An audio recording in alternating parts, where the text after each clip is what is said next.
Hello, myself Virendra Kumar, faculty of biology, Motion Education private limited Kota.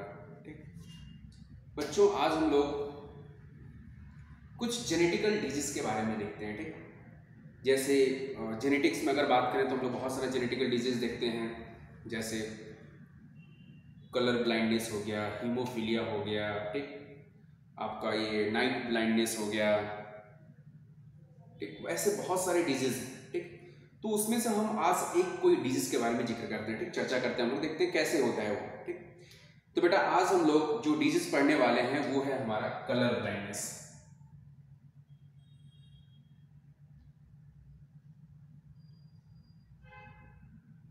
Colour blindness, ठीक,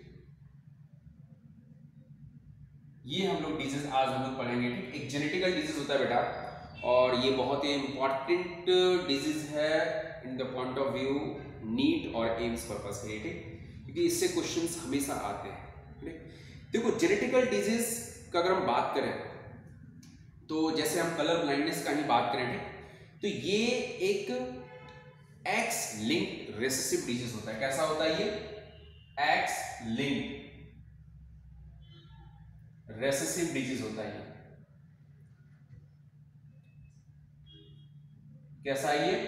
x linked recessive disorder, या फिर हम लोग एक्स लिंक्ड रेसेसिव डिजीज बोलते हैं। कहने का मतलब क्या होता है बेटा कि ये जो डिजीज है ना, इसका जीन एक्स क्रोमोसोम यानी कि सेक्स क्रोमोसोम में प्रेजेंट होता है। दूसरी बात, ये रेसेसिव एलील के वजह से होता है। सपोज करते हैं, मान लो बच्चों कि इस डिजीज को करने के लिए जो एक जीन होता है, मान लो एच जीन होता है, ठीक, या फिर इसको हम लोग सी जीन बोलते हैं। ठीक, यानी कि जीन, ये जो डिजीज होता है किसके वजह से होता है? सी जीन के वजह से होता है। अब आपको पता होगा कि सी जीन के दो एलील होंगे, कैपिटल सी और स्मॉल सी। ठीक, देखो जब भी हम लिंकेज का बात करते हैं ना, ठीक, तो हमेशा जो कैपिटल फॉर्म होता है ना वो वाइल्ड फॉर्म होता है, और ये कैपिटल फॉर्म को हमेशा हम लोग किससे शो करते हैं? प्लस से शो करते हैं। ठीक, तो हम कैपिटल को हम प्लस से भी शो कर सकते हैं, ये चीज आपको हमेशा ध्यान में रखना है। तो मान लेते हैं बेटा कि सी जीन जो है वो कलर ब्लाइंडनेस को कंट्रोल करता है, और सी जीन के दो एलील हैं, capital C and small C. Capital C हमेशा क्या होता है? डोमिनेंट फॉर्म होता है, ये क्या होता है? हमेशा डोमिनेंट। उसी तरह से स्मॉल सी है, ये क्या होता है? हमेशा रेसेसिव होता है। ठीक, और ये जो कैपिटल सी है ना, ये हमेशा कभी भी डिजीज नहीं करता, यानी कि अगर ये आ गया एलील तो उस कंडीशन में पर्सन जो होगा कैसा होगा? नॉर्मल होगा। और अगर स्मॉल सी आ गया होमोजाइगस कंडीशन में, तो आपको पता है स्मॉल सी यानी कि रेसेसिव एलील हमेशा होमोजाइगस कंडीशन में क्या होते हैं? एक्सप्रेस करते हैं, और उस कंडीशन में क्या होगा? ये डिजीज हो जाएगा, यानी कि कलर ब्लाइंडनेस। तो इस कंडीशन में क्या हो जाएगा? Colour blindness. Colour blind person हो जाएगा, यानी कि अफेक्टेड, यानी कि डिजीज करेगा। ठीक, ये चीज हमेशा याद रखना है। ठीक, चलो, ठीक, ये चीज तो आपने देख लिया कि जो कलर ब्लाइंड है वो एक्स लिंक्ड रेसेसिव डिजीज है, यानी कि इसका gene x chromosome sex chromosome में होता है, और ये जीन का दो एलील होता है, कैपिटल सी स्मॉल सी। हमेशा ये स्मॉल सी यानी कि रेसेसिव एलील के वजह से होता है, कभी भी डोमिनेंट एलील डिजीज को नहीं करता है। ठीक, पहली बात ये तो हो गया जेनेटिक्स की बात। अब आते हैं कुछ जनरल पॉइंट हम लोग कलर ब्लाइंडनेस से रिलेटेड। देखो इस डिजीज को हम लोग डाल्टोनिज्म भी बोलते हैं, या फिर डाइक्रोमेटिज्म भी बोलते हैं, रिलेटेड टू कलर। इस डिजीज को सबसे पहले जिस साइंटिस्ट ने डिस्कवर किया था उसका नाम था हॉर्नर। ठीक, बात करते हैं इस डिजीज में प्रॉब्लम क्या होता है पेशेंट को। देखो कलर ब्लाइंडनेस का मतलब क्या हुआ कि एक ऐसा प्रॉब्लम जहां पे पेशेंट कुछ प्राइमरी कलर को डिफरेंशिएट करने में प्रॉब्लम होगा उसको। समझ रहे? जैसे कोई पर्टिकुलर कलर, मान लो कोई, जैसे कोई पर्सन है और मैंने यहाँ पे डिफरेंट डिफरेंट कलर को रख दिया है। ठीक, अगर उसको सारा कलर दिख रहा है लेकिन अगर मान लो ग्रीन नहीं दिख रहा है, तो फिर इसका मतलब है कि वो कलर ब्लाइंड है। अगर सारे कलर दिख रहे हैं लेकिन अगर मान लो उसमें से वो रेड को डिफरेंशिएट नहीं कर पा रहा है, इसका मतलब क्या है कि वो कलर ब्लाइंड है। ठीक, अगर उसको सारे कलर दिख रहे हैं लेकिन किसी पेशेंट को ब्लू कलर को डिफरेंशिएट नहीं कर पा रहा है, इसका मतलब क्या है कि वो कलर ब्लाइंड है। कहने का मतलब क्या है कि इस डिजीज में पेशेंट कुछ खास जो स्पेसिफिक जो प्राइमरी कलर होते हैं, फंडामेंटल कलर होते हैं, उनको डिफरेंशिएट नहीं कर पाएगा।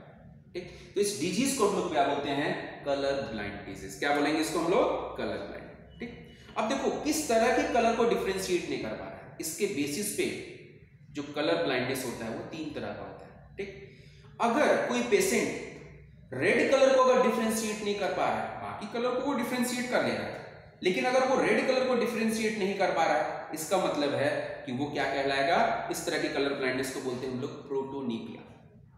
अगर वो ग्रीन कलर को डिफरेंशिएट नहीं कर पा रहा है तो इस तरह के कलर ब्लाइंडनेस को हम लोग क्या बोलते हैं, ड्यूटेरोनेपिया। और अगर वो ब्लू कलर को डिफरेंशिएट नहीं कर पा रहा, बाकी कलर को सब चीज देख रहा है, वो आराम से देख रहा है, सब चीज पता कर ले रहा है कि यार ये ब्लू मतलब ये बाकी कलर सब दिख रहा है, लेकिन अगर वो ब्लू कलर को डिफरेंशिएट नहीं कर पा रहा है तो इस तरह के कलर ब्लाइंडनेस को हम लोग क्या बोलते हैं, ट्राइटिनोपिया। ठीक, इसका टेस्ट कैसे होता है। ठीक, तो जब भी आपको इस तरह का कभी प्रॉब्लम हो, आपको कलर को डिफरेंशिएट करने में दिक्कत होने लगे या फिर दिक्कत होता हो, तो आप डॉक्टर के पास जाएं। तो डॉक्टर एक टेस्ट करता है कलर ब्लाइंडनेस को चेक करने के लिए, जिसको बोलते हैं इशिहारा टेस्ट।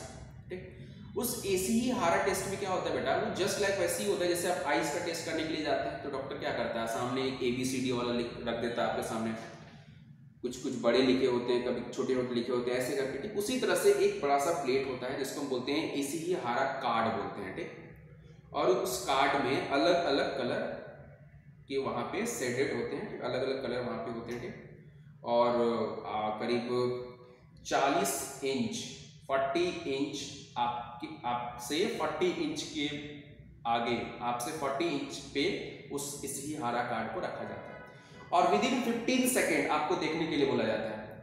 ठीक, अगर यहाँ पे रेड था इस इशिहारा कार्ड में, ठीक, और आपने 15 सेकंड में इसको डिफरेंशिएट नहीं कर पाया, इसका मतलब आप कलर ब्लाइंडेड है, आपको प्रोटोनिपिया टाइप का कलर ब्लाइंडेड हो गया।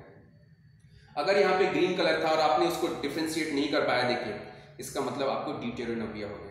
और अगर ये इशिहारा कार्ड में ब्लू कलर था और आप 15 सेकंड में इसको देख के नहीं पता कर पाए, इसका मतलब कि आपको ट्राइटोनिपिया कलर ब्लाइंडनेस हो गया। ठीक, तो ये देखो, ये 3 टाइप्स के कलर ब्लाइंडनेस होते हैं on the basis of colour, कि आप किस कलर को डिफरेंशिएट नहीं कर पा रहे हैं। ठीक, तो बेटा इस तरह के डिजीज को हम लोग क्या बोलते हैं, कलर ब्लाइंडनेस। अब आते हैं इसके जीनोटाइप के बेसिस पे, जीनोटाइप के बेसिस पे। ठीक, कि किस तरह के पर्संस को ये प्रॉब्लम होगा। सबसे पहले हम बात करते हैं बच्चों फीमेल का, ठीक, उसके बाद करते हैं बात मेल का। ठीक, ये क्या है, फीमेल। देखो फीमेल में 3 तरह का जीनोटाइप पॉसिबल है। ठीक, आपको पता है फीमेल में सेक्स क्रोमोसोम क्या होता है, XX। देख रहे हैं, मेल में 2 तरह का पॉसिबिलिटी यहाँ पे, मेल में सेक्स क्रोमोसोम क्या होता है, XY।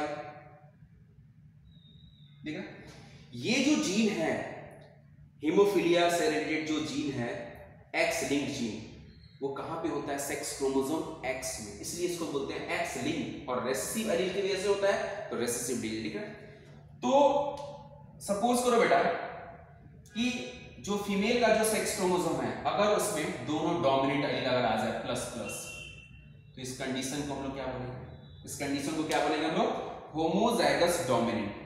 और आपको पता है डोमिनेंट एलील कभी भी हीमोफीलिया नहीं करता है, इसका मतलब है कि इस तरह जो फीमेल होगी ये कैसी, यहाँ पे ये कैसी है, होमोजाइगस डोमिनेंट कंडीशन में है, और ये फीमेल कैसी होगी, यहाँ पे नॉर्मल होगी। कैसी फीमेल होगी, ये नॉर्मल होगी। ठीक, इसको कोई प्रॉब्लम नहीं। ठीक, दूसरा कंडीशन ये वाला, अगर फीमेल के एक पेरेंट से डोमिनेंट एलील आ जाए, अगर मान लो प्लस, और दूसरे एलील में आ जाए ये वाला, ठीक, स्मॉल सी, कैसा आ जाए, स्मॉल सी। ठीक, तो इस कंडीशन में क्या होगी, फीमेल हेट्रोजाइगस डोमिनेंट है, और आपको पता है हेट्रोजाइगस डोमिनेंट में ये रेसेसिव एलील एक्सप्रेस नहीं कर पाता है, तो इस कंडीशन में भी फीमेल कैसी होगी, नॉर्मल होगी। ये फीमेल कैसी होगी, नॉर्मल। लेकिन बच्चों ध्यान से समझना है, ये फीमेल नॉर्मल है, ये फीमेल को कलर को डिफरेंशिएट करने में कोई दिक्कत नहीं होगी, लेकिन इस फीमेल के अंदर स्मॉल सी वाला एलील है। दिख रहा है, कलर ब्लाइंडनेस करने के लिए जो एलील है उसके बॉडी के अंदर है, तो ये फीमेल भले ही नॉर्मल है, लेकिन इस फीमेल के बॉडी के अंदर कलर ब्लाइंडनेस का रेसेसिव एलील है, इसलिए इस फीमेल को बोलते हैं हम लोग क्या, कैरियर। क्या बोलते हैं इसको हम लोग, कैरियर। कि ये जो फीमेल है ये कैसा फीमेल है, ये कैरियर फीमेल है। कैरियर फीमेल का मतलब समझ में आ रहा है कि फीमेल नॉर्मल है, इसको कलर ब्लाइंडनेस नहीं है, लेकिन इस फीमेल के अंदर में XC है यानी कि रेसेसिव एलील है कलर ब्लाइंडनेस के लिए। जब ये फीमेल किसी मेल के साथ इसका मैरिज होगा तो फिर नेक्स्ट जनरेशन में ये X जाके नेक्स्ट जनरेशन में इस फीमेल का जो बेबी होगा उसमें कलर ब्लाइंडनेस की चांसेस हो सकते हैं। ठीक, तो याद रखना।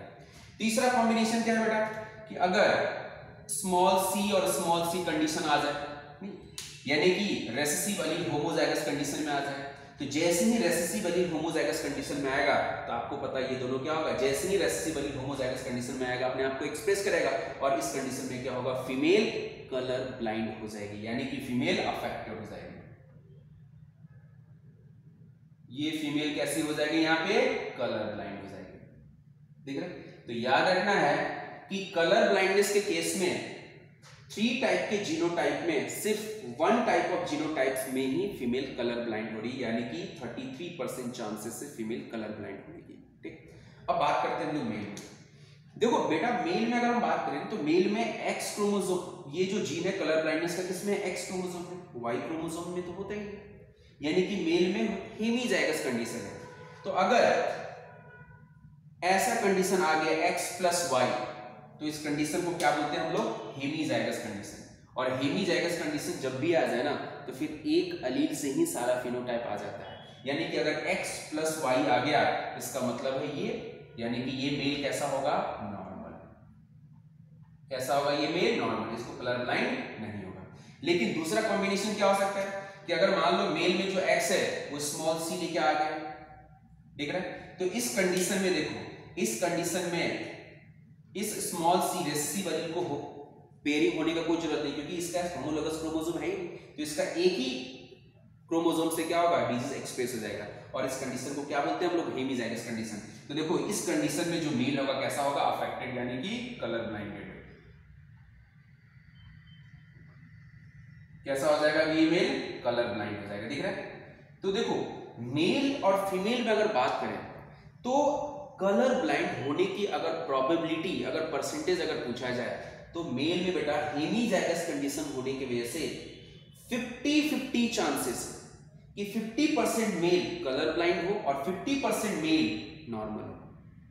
तो मेल में due to presence of hemizygous condition in mail,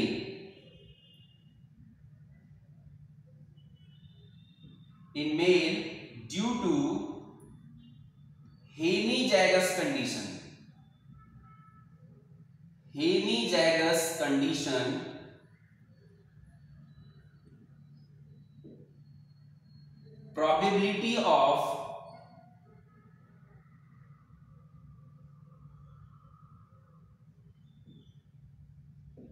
probability of X-linked